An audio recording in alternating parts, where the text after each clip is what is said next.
شاہ محمود بری، یاسمین راشد، سینیٹر اعجاز چودھری، عمر سرفراز چیمہ کو 10 سال کی سزا۔ 9 مئی کیس میں تحریک انصاف کے وائس چیئرمین شاہ محمود قریشی کو بری کر دیا گیا۔ لاہور کے مقامی عدالت نے 9 مئی جلاؤ گہراؤ شیر پاؤپل مقدمے کا فیصلہ سنا دیا اور انسداد دہشت گردی عدالت نے شاہ محمود قریشی اور حمزہ عظیم، رانا تنویر، اعزاز رفیق سمیت 5 ملزمان کو بری کر دیا۔ عدالت نے 9 ملزمان کو جرم ثابت ہونے پر سزا سنا دی۔ ڈاکٹر یاسمین راشد، میاں محمود رشید، اعجاز چودھری، عمر سرفراز چیمہ کو 10 سال قید کی سزا سنائی گئی۔ عدالت نے ریاض حسن، علی حسن، افضال عظیم پہٹ اور ریاض حسین کو بھی 10 سال قید کی سزا کا حکم۔ 9 مئی case opposition leader Punjab Ahmad Khan Bhachar سمیت 70 رہنماؤں اور کارکنوں کو 10 سال قید اور عمر ایوب، عالیہ حمزہ، صنم جاوید، MNA احمد چٹھا اور سابق MNA بلال اعجاز سمیت دیگر رہنما شامل ہیں۔ سرگودا کی انسداد دہشت گردی عدالت نے فیصلہ سنا دیا۔ زیادہ تر ملزمان ضمانت پر ہیں۔ فیصلے کے وقت اپوزیشن لیڈر پنجاب اسمبلی سمیت کوئی ملزم عدالت میں موجود نہیں تھا۔ عدالت نے احمد خان بچر سمیت کیس کے 32 ملزمان کو حاضری سے استثناء دے رکھا تھا۔ عدلیہ کے متنازع فیصلوں میں نئے باب کا اضافہ ہوا۔ ایسے فیصلوں سے ملک کی بدنامی ہوتی ہے۔ چیئرمین PTI بیرسٹر گوہر کہتے ہیں کہ شفاف ٹرائل ہونا چاہیے، ہمیں بھی صفائی کا موقع ملنا چاہیے۔ آئین و قانون کا تقاضا ہے، ایک کیس میں مختلف جگہ ٹرائل نہیں ہو سکتا۔ سپریم کورٹ میں پٹیشن بھی دائر کی لیکن اس پر آج تک فیصلہ نہیں ہوا۔ سپریم کورٹ نے ٹرائل کورٹ کو حکم بھی دیا لیکن پھر بھی کیس نہیں روکا گیا۔ یہ تیسرا کیس ہے جس میں ہمارے رہنماؤں کو 10 سال قید کی سزا دی گئی۔ اپوزیشن لیڈر پنجاب سمیت 3 ارکان پارلیمنٹ کو سزائیں ہوئی ہیں۔ تمام سزائیں قانون کے تقاضوں کو پورا کیے بغیر دی گئی ہیں۔ سلمان اکرم راجہ بولے کہ وہی 2 گواہ ہیں جو 9 مئی مقدمات میں پیش کیے جا رہے ہیں۔ عدالتیں مذاق بن چکی ہیں، جھوٹ پر مقدمہ کھڑا کیا گیا، انصاف دفن، عدالتی نظام منہدم ہو چکا۔ قوم کو فیصلہ کرنا ہوگا ہمیں کیسی ریاست میں رہنا ہے۔ بابر اعوان بولے کہ 5 اگست کی کال سے پہلے فیصلے دینا سوچی سمجھی میچ فکسنگ ہے۔ لاہور، سرگودا، گوجرانوالہ میں انصاف کا قتل ہوا۔ ضمیر کے قیدیوں کو دہشت گرد قرار دینا آئین و قانون کی توہین ہے۔ پارلیمنٹیرینز، وزراء، گورنرز کو دہشت گرد قرار دیا جا رہا۔ جھوٹی سزاؤں سے تحریک انصاف کو نہیں روکا جا سکتا۔ سزائیں دینے سے حقیقی آزادی کی تحریک دبائی نہیں جا سکتی۔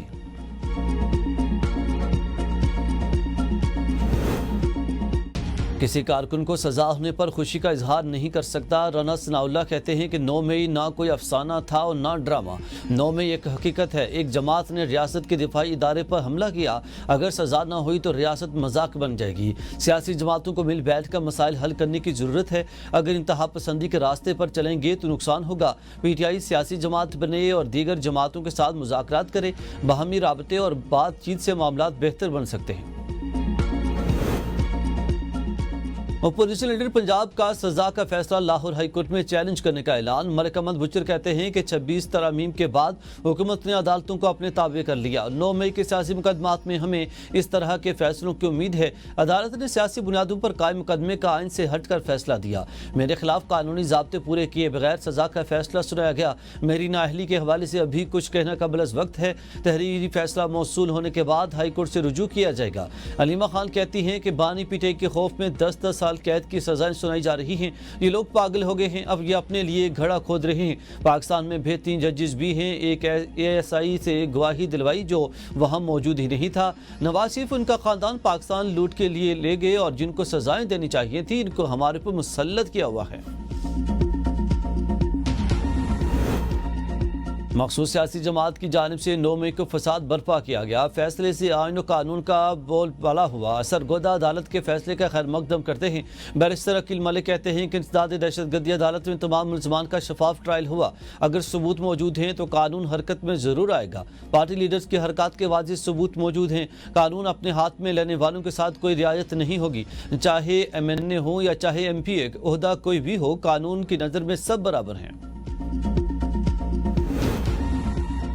چلاس تھک لوشی میں ایک بار پھر سے سیلابی ریلے نے تباہی مچا دی۔ لوشی کے مقام پر بابوسر کا آغان روڈ پر لگی پل بھی سیلابی ریلے میں بہہ گیا۔ دریائے ہنزا کا قدرتی بہاؤ بھی تبدیل، پانی آبادی میں داخل۔ سیلابی ریلے سے کھاری علاقہ دریا برد، مکانات و قیمتی سامان تباہ، ریسکیو ٹیمیں متحرک۔ بابوسر ٹاپ میں بارشوں اور سیلاب سے تباہی، 20 سے 30 گاڑیاں سیلابی ریلے میں بہہ گئی۔ 5 افراد کے جاں بحق ہونے کی تصدیق، 3 لاشیں اور 4 زخمی نکالے گئے۔ اور لودھرا سے تعلق رکھنے والے ایک ہی خاندان کے 17 افراد تاحال افراد لاپتہ، نجی میڈیکل کالج کا مالک، اہلیہ اور بیٹا شامل۔ بابوسر میں 50 مکانات، 1 سکول، 2 ہوٹل، گندم ڈپو، پولیس چوکی اور پن چکی تباہ۔ چلاس کے علاقہ تھورنالہ میں اونچے درجے کا سیلاب، وابٹا کالونی میں پانی داخل۔ موسمی صورتحال کے پیش نظر رات کے اندھیرے کے باعث بابوسر تک میں لاپتہ سیاحوں کی تلاش کے لیے جاری ریسکیو آپریشن عارضی طور پر روک دیا گیا۔ انتظامیہ کا کہنا ہے کہ موسمی حالات بہتر ہونے اور موسم صاف ہونے پر ریسکیو آپریشن صبح شروع کیا جائے گا۔ شاہراہوں کی بحالی کے لیے آپریشن جاری۔ شاہراہ ریشم دیامر کی حدود میں چھوٹی گاڑیوں کے لیے کھول دی گئی۔ شاہراہ کراکرم بھی چھوٹی گاڑیوں کے لیے کھول دی گئی۔ چلاس جلکھٹ روڈ اور بابوسر ٹاپ کی سڑکیں بند۔ شاہراہ بابوسر ناران ہر قسم کی ٹریفک کے لیے بند۔ بحالی کا کام جاری ہے۔ بالاکوٹ میں شاہراہ کاغان کو عارضی راستہ بنا کر بحال کر دیا گیا۔ وزیر اعلیٰ گلگت بلتستان حاجی گلبر خان کے تمام صوبائی وزراء کو اپنے حلقوں میں موجود رہنے کی ہدایت۔ کہا کہ سیلاب سے متاثرہ اضلاع میں ریسکیو اور ریلیف کارروائیوں کی نگرانی۔ لاہور، گوجرانوالا، جہلم اور مری سمیت پنجاب کے مختلف علاقوں میں بارشیں۔ مری میں موسلادھار بارش سے متعدد مقامات پر لینڈ سلائیڈنگ، گاڑیاں پھنس گئیں۔ ریسکیو آپریشن جاری، کئی افراد اور گاڑیوں کو بحفاظت نکال لیا گیا۔ 3 افراد پتھر لگنے سے معمولی زخمی۔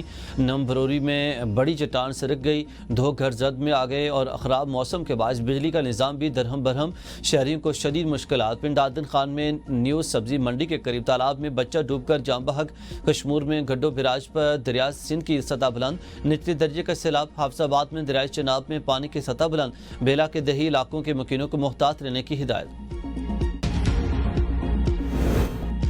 پنجاب میں 26 معطل اپوزیشن ارکان بحال۔ قائم مقام اسپیکر ظہیر اقبال چنٹ نے نوٹیفیکیشن جاری کر دیا۔ قائم مقام اسپیکر کا کہنا ہے کہ اپوزیشن کے ارکان چاہیں تو ابھی اجلاس میں شریک ہو سکتے ہیں۔ مجتبیٰ شجاع الرحمان بحالی کی درخواست دیتے کہا کہ وزیر اعلیٰ کی بھی خواہش ہے نمائندگان منتخب ہو کر اسمبلی میں آئیں، انہیں ایوان میں آنے کی اجازت دی جائے تاکہ وہ حلقوں کی نمائندگی کریں۔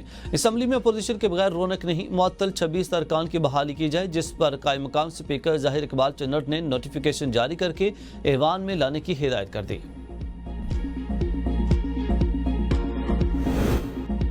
وزیراعظم کی زیر صدارت چینی باشندوں کی سیکورٹی پر اعلیٰ سطح اجلاس۔ وزیراعظم کو ملک بھر میں چینی شہریوں کی سیکورٹی انتظامات پر بریفنگ دی گئی۔ وزیراعظم نے چینی باشندوں کی آمد و رفت کے لیے ہوائی اڈوں پر سہولیات کی فراہمی کا حکم دیا۔ وزیراعظم شہباز شریف نے کہا کہ چینی بھائیوں کا تحفظ حکومت پاکستان کی اولین ترجیح ہے۔ سیف سٹی منصوبے ملک میں جدید سیکورٹی نظام کی مثال ہیں۔ پاکستان اور چین کے تعلقات بھائی چارے اور اعتماد پر مبنی ہیں۔ سی پیک اب دوسرے مرحلے میں داخل ہو رہا ہے۔ پاکستان چینی شہریوں کے لیے محفوظ اور کاروبار دوست ماحول فراہم کر رہا ہے۔ بریفنگ میں بتایا گیا کہ وفاق اور تمام صوبے چینی باشندوں کی سیکورٹی کے لیے مل کر کام کر رہے ہیں۔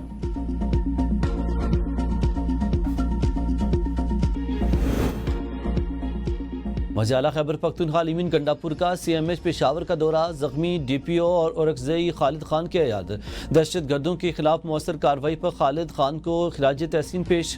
وزیر اعلیٰ نے خالد خان کی خیریت دریافت کی اور علاج کی سہولیات کا جائزہ لیا۔ خالد خان دہشت گردوں کے خلاف کارروائی میں زخمی ہوئے تھے۔